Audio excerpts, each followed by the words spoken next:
ஊர்ல இருக்கிற சண்முகருக்கு மட்டும் இருக்கா அப்படின்னு ஒரு சிலர் கேட்கலான்னு நினைப்பீங்க. எப்பயுமே நான் ஒரு தலத்தை பத்தி சொல்லும்போது, அதிலும் குறிப்பா முருகனை பத்தி பேசும்போது, அருணகிரிநாதரை பத்தி பேசாம இருக்கவே முடியாது, இருக்கவும் மாட்டேன். அது எல்லாருக்கும் நல்லா தெரியும்.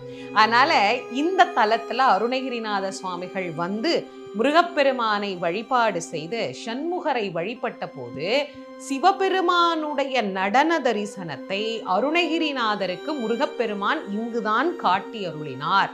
சண்முகர் அந்த நடராஜ கோலத்தை இன்னிக்கும் சிகப்பு சாத்துற போது முன்பக்கம் பார்த்தீங்கன்னா சண்முகராக இருப்பார், பின்பக்கம் பார்த்தீங்கன்னா நடராஜராக இருப்பார்.